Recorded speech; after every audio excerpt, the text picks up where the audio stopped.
the fundraising journey been like for you?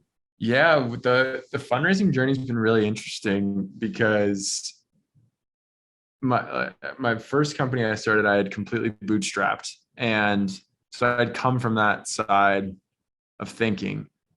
And when Jack and I started Bttn, we didn't want to just bootstrap it. We knew that we wanted to for a period, but we also knew that this idea could be big enough that we wanted to test and see. So we had both taken some of the proceeds from our exit and started Bttn and just basically gave ourselves 6 months of runway and said, all right, well, this is going to be an expensive experiment, but we got nothing better to do. And we think this is a good idea.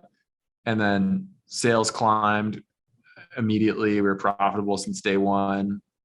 And we just said, all right, well, there's something here. We've extended our runway from 6 months to, I think it was like 13 months. Do we want to keep going or do we want to fundraise? And at that point, we had been surrounding ourselves with as many mentors and industry folks as possible. And they all said, this is the ripe opportunity to pour gas on the fire. So we had said, okay, we might only fundraise once because we had still that mindset of bootstrap. So we raised $1.5 million, and primarily from angels, and then opened it up to friends and family. And so Amal Deshpande, who's the CEO and co-founder of Farmers Business Network, who I mentioned, I just cold emailed them. And he's a former Kleiner Perkins guy, and he's a very active angel, and runs a small fund now just from his personal investments. And I just said, hey, I really admire your business model. I think it's very similar to Bttn. I'd love to chat. He said, no problem, get on the phone. So he led our seed round, our pre-seed round.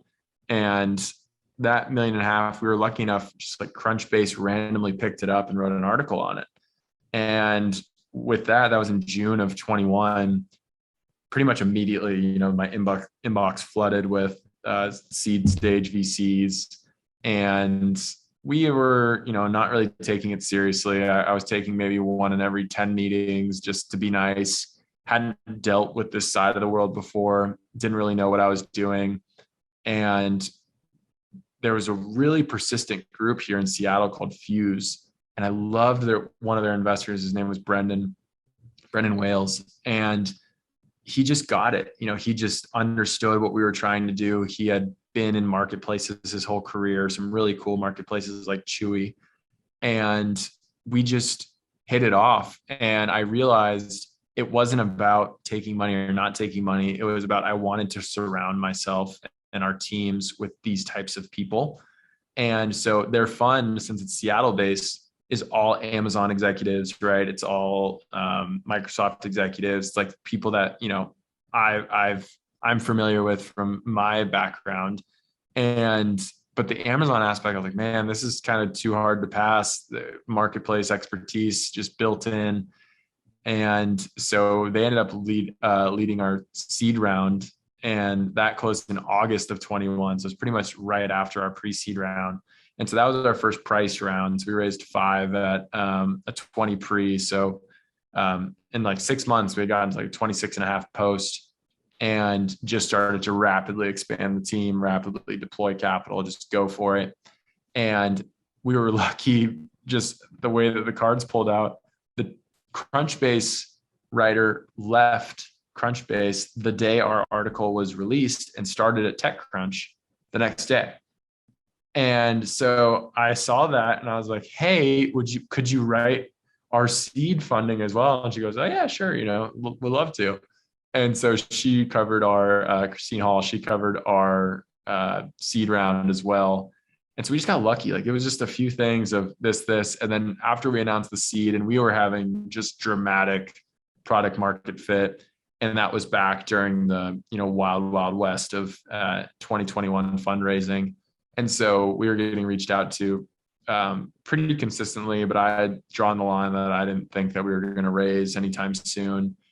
And our sales spiked, and we were growing really fast. And so the board all got together and said, it could be time for a good fundraise. And this was right after Christmas.